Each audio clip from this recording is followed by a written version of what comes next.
Welcome everyone to the Pantheon. I'm your host Ray, and today we're looking at The Forever Purge, a film that came out in January 4th, 2021, a film that came out 6 months after the Capitol riots.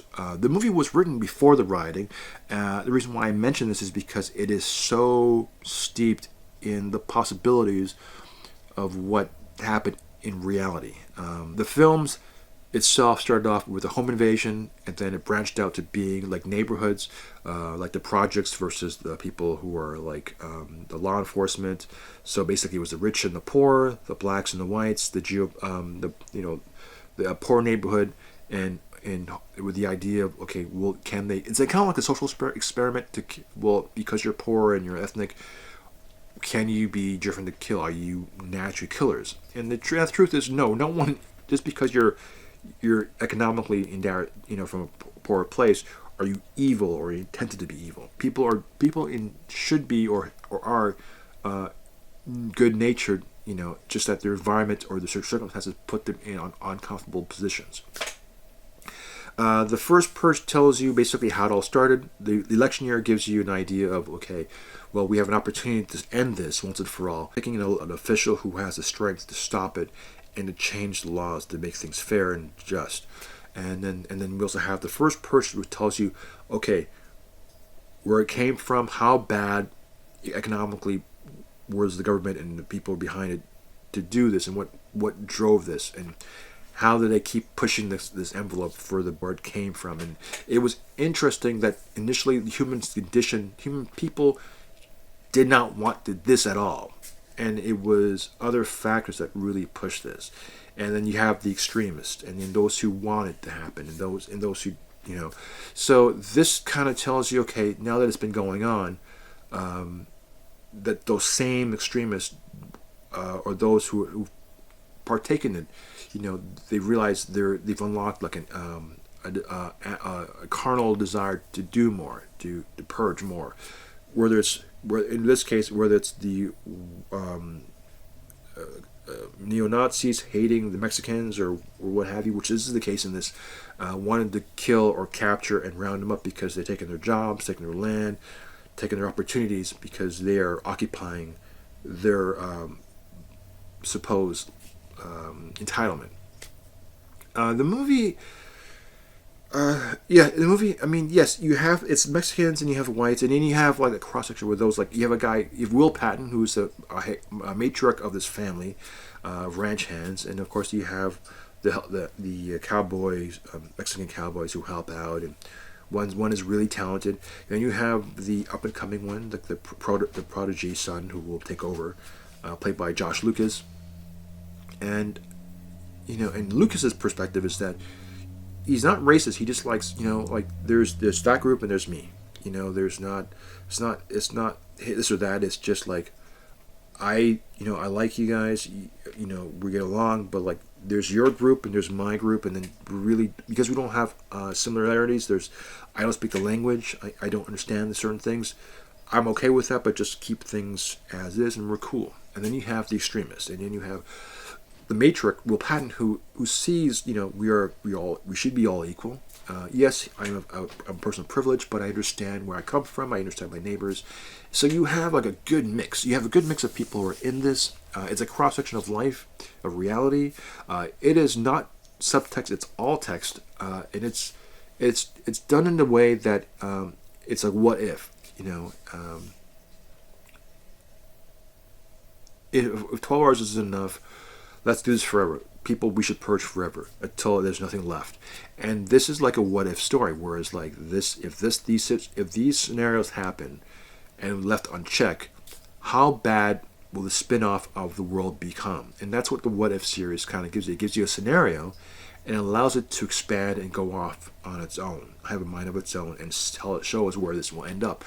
This movie does the exact same thing. It is a what if. So if you want to do like a complimentary series to go with this, yes, there's also the Purge series, but also the Disney Marvel's What If series is also really good, because there's a scene with Doctor Strange. What if Strange lost his heart instead of his hands? And it kind of gives you that feeling of like the dark path one would take, and then the consequences of that action. how it destroys the world in itself. And this is like the Purge. It's destruction at its heart, and it's a carnal version of destruction. And when someone can't satisfy that carnal urge, it is unchecked. The results are catastrophic, and that is what this film is. Uh, I enjoyed this film. It's good because James DeMonica, who wrote all the Persian movies, wrote this. He didn't direct. He directed the first three, and then we have a brand new director who did this movie. It was well done. I mean, it kept my intrigue. It was gory, it was violent. It wasn't over the top gore. It was just enough to sell the point to this, and it's a recommend.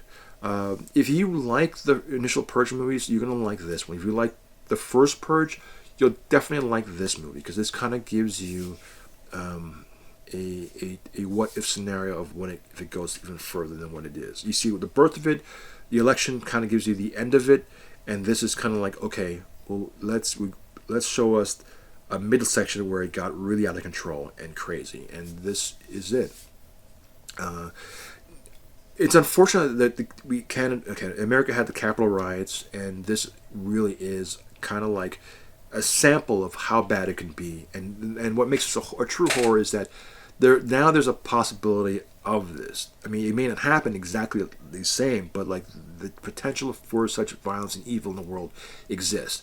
It happens in our everyday. Canada just had the Convoy of Freedoms, where there was an occupancy invasion in the capital city and all major cities across Canada. This is one set to be happening in the States soon in Washington, D.C. You got Russia invading the Ukraine. There are various things that, Afghanistan fell to the Taliban. There are so many things that happened in the last couple of years that you can look at this movie and say, this is a sample, a cross-section of what all of this stuff is, and the evils and atrocities of the world. I'm not one to be political. I'm not one who wants to marry a political statement with a movie that I'm watching, but this film was made during the time of Trump's presidency. They really are poking the bear. If Trump was still president, this would be like a voice of the voiceless, attacking the Republican Party and the different factions in different extreme sections of that party. It's not me hypothesizing or making it up. I mean, it quite literally, without verbally writing it down on a piece of paper and pen and blazing red S's or whatever, an exclamation mark, but it's there. You can't deny there are certain things about this that are very politically charged, and it comes from a place of intention. But the best part about all of this, when all said and done, is that it invokes thought, it invokes a conversation. And I think that is the strongest message I'll have to say about this movie, is that it does invoke a conversation to have with your peers, with your family, hopefully not young kids. It's not, but you can have a conversation based on things that's going on in the world, like the Ukraine invasion, like Afghanistan, like the occupancy, the Convoy of Freedoms in Canada, and who's being hurt, why are they tragic, who's sponsoring this. Like there are discussions that can be made, and you say yes, everything comes from anger, from COVID. This all stems from whatever it is, but like you can look at certain things and say, okay, this is from this, this is from this is the potential of this. And these are feelings people are having that is just carrying over and spilling onto this. And this movie is a beautiful cross-section of all of those ideas and thoughts and fears and angers and opinions being brought to the surface. And but it's done in a way where it's just in your face. And that is really interesting. It's done with a very good visual, and it's done not with over-the-top gruesome violence, but just enough violence and visceral thought or concepts that just enough to tell you, yes, this is it. And some of the staging, like when they're in El Paso, Texas, where there's like a bat war field going on, there's a tank, that's kind of wild. It seems a little bit staged, but for what it does, it's really interesting to see where this goes and how the journey unfolds, and going on the strip.